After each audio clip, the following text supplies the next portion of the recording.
So hello and welcome back to my channel the education hub. तो आज हमारा day 4 है socio philosophical perspective of education यानी philosophy की सीरीज़ का। और ये जो सीरीज़ है ये सारे टीचिंग एग्ज़ाम्स टेट एग्ज़ाम्स के लिए यूज़फुल होगी, डीएलएड स्टूडेंट्स के लिए भी और बीएड स्टूडेंट्स के लिए भी यूज़फुल होगी। तो आज का जो हमारा टॉपिक है वो है आइडियलिज़म। तो देखिए, आइडियलिज़म को अगर हम हिंदी में देखें तो आदर्शवाद बोलते हैं, जो फोकस करते हैं हमारे आइडियाज़ पे, हमारे थॉट्स पे। यानी कि जो लोग ये मानते हैं कि जो हमारे आइडियाज़ हैं वो बहुत ज़्यादा इंपॉर्टेंट होते हैं, हमारे जो थॉट्स होते हैं वो इम्पॉर्टेंट होते हैं, उनको बोलते हैं हम आइडियलिस्ट। जिसमें कुछ एग्जांपल हैं प्लेटो के, हेजल के, कैंट के, टैगोर, गांधी, विवेकानंद। ये जो सब लोग थे, डॉक्टर राधा कृष्णन थे, ये सब लोग थे आइडियलिज़म थे। ठीक है, ये आइडियाज़ पे ज़्यादा फोकस करते थे। किसके मतलब ये मटेरियल ऑब्जेक्ट्स और मटेरियल फोर्सेस को ना ज़्यादा इम्पोर्टेंस दे करके आइडियाज़ को ज़्यादा इम्पोर्टेंस देते थे। ठीक है, तो ये इसका कुछ बेसिक इंट्रोडक्शन है। एक बार हम देख लेते हैं कि इसका मीनिंग, कॉन्सेप्ट ऑफ डेफिनेशन क्या है। यानी कुछ स्कॉलर्स ने इसको डिफ़ाइन किया है आइडियलिज़म को। तो देखिए, अगर हम सबसे पहले देखें doctor according to DM Datta, इनके अकॉर्डिंग आइडियलिज़म जो होती है अल्टीमेट रियलिटी का होल्ड करती है, यानी स्पिरिचुअलिज़म। हम अपनी जब स्पिरिट की स्टडी करें, अपने माइंड की सुने, उसको हम बोलेंगे आइडियलिज़म। और JS रोज क्या बोलते हैं कि जो आइडियलिज़म है, ठीक है, इसमें हम अपने माइंड की, अपने स्पिरिट की स्टडी करते हैं, उनकी सुनते हैं, और वर्ल्ड का जो स्टफ़ है यानी मटेरियल वर्ल्ड है, मटेरियल वर्ल्ड जो है भौतिक संसार, उसको हम इग्नोर करके चलते हैं। ठीक है, तो अल्टीमेटली इनका यही मतलब है, जब हम अपने आइडियाज़, अपने थॉट्स, अपने माइंड्स की बात सुने, ना कि ऑब्जेक्ट्स की, मटेरियल की, या जो हमारे आसपास नेचर फोर्स है उसकी हम ना देखें, उसको इम्पोर्टेंस कम दें और अपने आइडियाज़ को इम्पोर्टेंस ज़्यादा दें। तो देखिए, आइडियलिज़म जो है वो फ़िलासफ़ी में कैसे इंक्लूड है, फ़िलासफ़ी में उसे क्यों पढ़ा जाता है, आइडियलिज़म को इसी सब्जेक्ट में क्यों पढ़ा जाता है। तो कल मैंने आपको बताया था ब्रांचेस थी मेटाफिज़िक्स, एपिस्टेमोलॉजी और एक्सियोलॉजी की। अब ये इनसे कैसे रिलेट करती हैं। देखिए, मेटाफिज़िक्स, अगर आपने वो वीडियो नहीं देखी है तो वो मैंने शॉर्ट वीडियो में आपको एक्सप्लेन करा है तीनों टॉपिक्स के बारे में बहुत ब्रीफली। तो आप उसको पहले देख लेना ताकि आपको अच्छे से अंडरस्टैंडिंग हो जाए। तो देखिए, मेटाफिज़िक्स क्या होता है। मेटाफिज़िक्स जो होता है वो रियलिटी से डील करता है, आपने कल भी बताया था।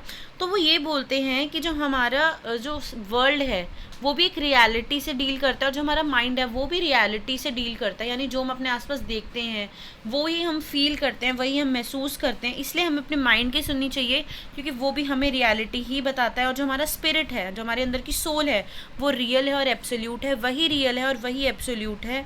वो ही अल्टीमेट हमें ट्रुथ जो है वो बताएगी।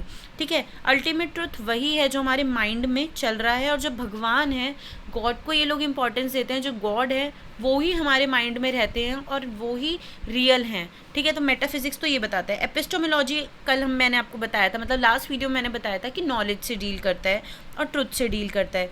तो आइडियलिज़म कैसे बोलता है कि नॉलेज जो है वो हमें कॉन्सेप्ट, जो भी आइडिया है वो सब हमारे माइंड में ही कॉन्सेप्ट बनते हैं, माइंड में ही हम उसको एनालाइज करते हैं।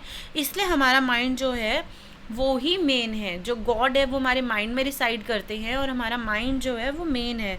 ठीक है, और अगर हमें किसी चीज़ की नॉलेज चाहिए तो हमें अपने इनर सेल्फ को जानना पड़ेगा, पहले इनर सेल्फ को एनालाइज करना पड़ेगा, तभी हम कोई नॉलेज को अटेन कर पाएंगे। थर्ड है एक्सियोलॉजी। एक्सियोलॉजी में हमारे वैल्यूज़ और एथिक्स आते हैं। तो यही बोलते हैं कि जब हम स्पिरिचुअल होंगे, हमें स्पिरिचुअल वैल्यूज़ होंगी, यानी भगवान के प्रति हमें प्यार होगा, ब्यूटी होगी, हम अच्छाई के लिए जिएंगे, वो सब हमारे माइंड में ही आएगा। तो अल्टीमेटली जो भी हम काम कर रहे हैं वो अपने माइंड के डायरेक्शन से कर रहे हैं, इसलिए एक्सियोलॉजी ये बोलता है। ठीक है, तो ये टॉपिक तो आइडियलिज़म कैसे फ़िलासफ़ी में रिसाइड करता है, ये तो मुझे लग रहा है आपको बहुत अच्छे से समझ आ गया होगा। अब देखिए, आइडियलिज़म की टाइप्स होती हैं। ठीक है, 3 टाइप्स होती हैं आइडियलिज़म की। फॉर्म्स भी बोल सकते हैं आइडियलिज़म की, टाइप्स भी बोल सकते हैं। तो सबसे पहले जो होती है वो सब्जेक्टिव आइडियलिज़म होती है, जिसको मेंटलिज़म, फिनोमिनलिज़म ये सब भी बोल देते हैं। तो ये किसकी बात करता है, जो माइंड और स्पिरिट्स है उनके आइडियाज़ एग्जिस्ट करते हैं। जैसे हमारे माइंड में कुछ अचानक से हमने सोचा और हम बोलेंगे क्या ऐसा हमारे साथ हो सकता है, तो हाँ, ये माइंड की पावर को इम्पॉर्टेंस देते हैं कि जो हमने माइंड में चीज़ें सोची हैं वो होंगी। ठीक है, जैसे कुछ चीज़ें जैसे बिल्डिंग्स, ट्रीज एग्जिस्ट करती हैं, रियलिटी में एग्जिस्ट नहीं करती। ये लोग मानते हैं जैसे कि हमने कोई बिल्डिंग देख लिया तो वो बिल्डिंग रियलिटी में नहीं है, वो हमारे माइंड में है। ये लोग ये चीज़ बताते हैं। ठीक है, अब नेक्स्ट होती है ऑब्जेक्टिव आइडियलिज्म। ऑब्जेक्टिव आइडियलिज्म क्या होती है? जो एक्सटर्नल वर्ल्ड है वो मैन मेड है, जो भी हम बाहर चीज़ देख रहे हैं वो मैन मेड चीज़ें हैं, वो इंसान ने बनाई है। और वो इंसान ने कैसे बनाई है? अपनी नॉलेज, अपने माइंड, अपने स्पिरिट को यूज़ करके बनाई है, ठीक है। तो ये सब ना होता अगर ह्यूमन माइंड अपने मतलब इंसान जो है अपने स्पिरिट की नहीं सुनता, अपने सोल की नहीं सुनता, तो अपने आइडियाज़ की नहीं सुनता, ठीक है। फिर होता है पर्सनल आइडियलिज्म। पर्सनल आइडियलिज्म में क्या होता है कि ये एक इंसान जो होता है वो थिंकर होता है, सेल्फ थिंकर होता है, ठीक है। तो वो जो भी सोचेगा उसको वो चीज़ें दिखाई देंगी, मतलब जो भी वो इमेजिन कर रहा है उसके साथ वही चीज़ें होंगी। जैसे हम बोलते हैं पॉजिटिव एनर्जी और नेगेटिव एनर्जी दोनों को ही हम अट्रैक्ट करते हैं अपनी सोच के अकॉर्डिंग।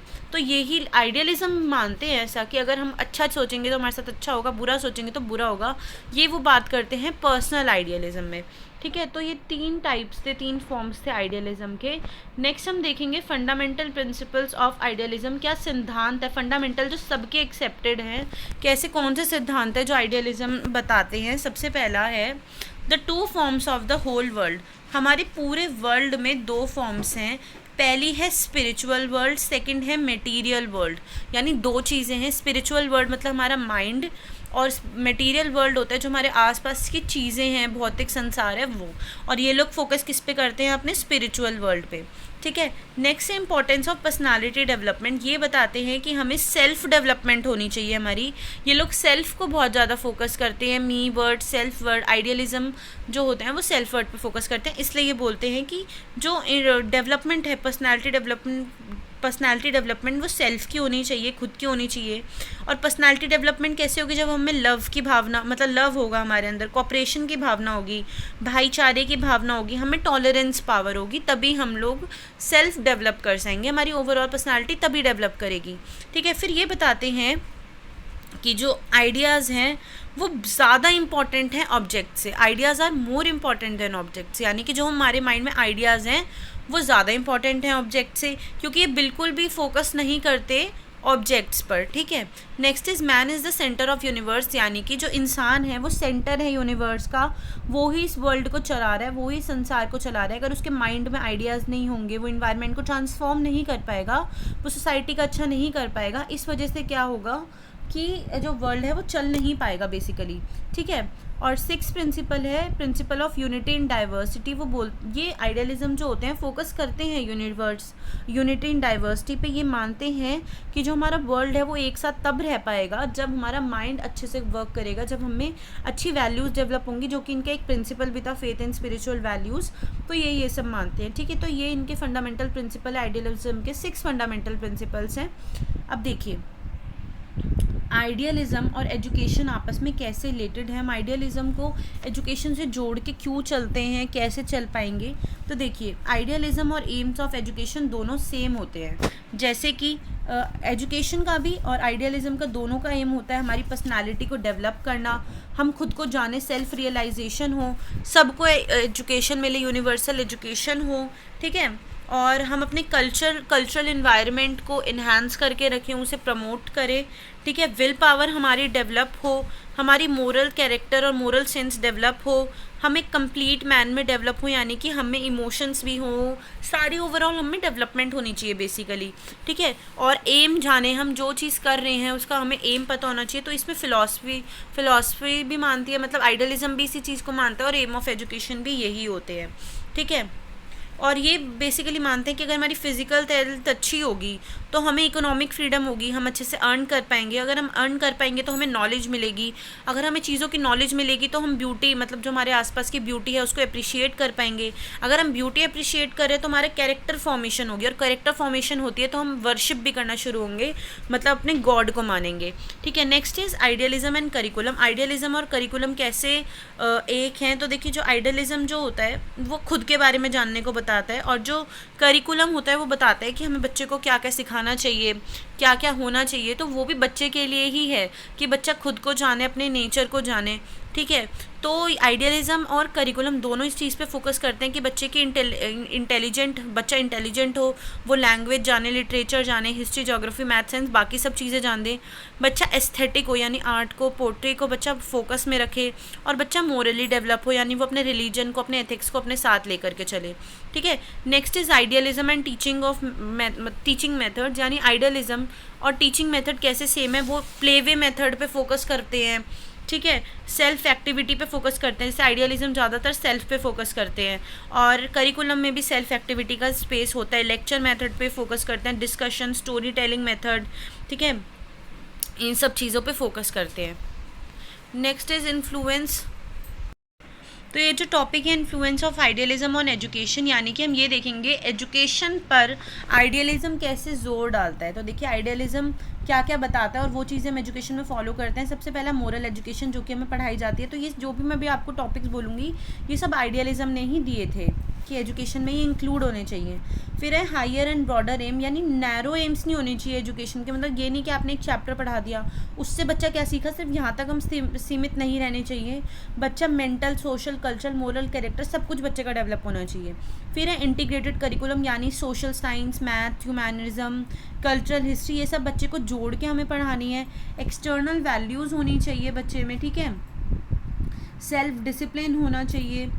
साइकोलॉजिकल टीचिंग मेथड्स होने चाहिए जो मेंटली बच्चा जिसके लिए प्रिपेयर हो, बच्चा उससे बोर ना हो, उसे अच्छा लगे पढ़ना, वो मेथड्स यूज़ होने चाहिए। टीचर को इसमें बहुत ज़्यादा मतलब इम्पॉर्टेंट प्लेस दी गई है। आइडियलिज्म मानता है कि टीचर जो होता है उसका सेंट्रल पोजीशन होती है और वो बहुत इंपॉर्टेंट होता है, और वो ये इस पर भी फोकस करते हैं यूनिवर्सल एजुकेशन, यानी कि एजुकेशन फॉर ऑल पे आइडियलिज्म जो है फोकस करते हैं।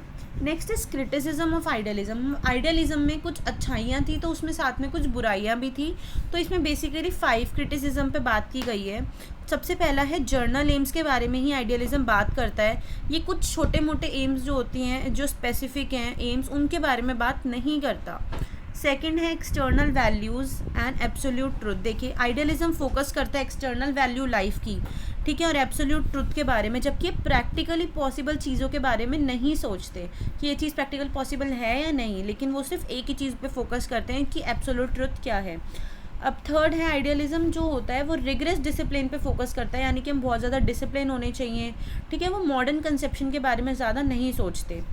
फोर्थ है आइडियलिज्म जो होते हैं उनके जो एम है ना वो बहुत ज़्यादा पुराने टाइम के हो चुके हैं और उससे बच्चे पीछे रह जाते हैं। अगर हम आइडियलिज्म ही बच्चों को सिखाएं, आइडियलिज्म की थ्योरी पे से ही बच्चों को पढ़ाएं तो वो पीछे रह जाएंगे, बिहाइंड रह जाएंगे, ठीक है। और ये फोकस भी करता है रोट मेमोरी पे, क्रैमिंग पे, जो कि बिल्कुल गलत है, ठीक है। इस वजह से बच्चे पीछे रह जाते हैं कि हम बच्चों को रट्टा लगवा दें। फिर फिफ्थ इसकी ये है कि डिपेंडेंस ऑफ स्टूडेंट्स, यानी ये दिखाता है कि जो स्टूडेंट है वो डिपेंडेंट है टीचर पर, उनका खुद का इतना इम्पोर्टेंट रोल नहीं है इसलिए भी। और हेल्दी ग्रोथ स्टूडेंट की तभी होगी जब वो टीचर पे डिपेंडेंट होंगे, ठीक है। तो इस वीडियो में हमने देखा कि आइडियलिज्म क्या होता है, ठीक है, और वो कैसे फिलॉसफी में हम आइडियलिज्म को क्यों पढ़ाते हैं, क्या एम्स हैं फिलॉसफी और एजुकेशन के, कैसे वो अच्छा है और क्या उसमें बुराइयाँ हैं, इस टॉपिक के बारे में हमने बात करी। होप है आपको वीडियो समझ आई होगी। अगर आपके कोई भी डाउट्स होते हैं तो कमेंट सेक्शन में पूछ सकते हैं, या टेलीग्राम का लिंक मैंने डिस्क्रिप्शन में मेंशन किया हुआ है, वहाँ पे भी जाके आप लोग पूछ सकते हैं। And if you like watching the education of videos, to do subscribe to my channel. Thanks for watching.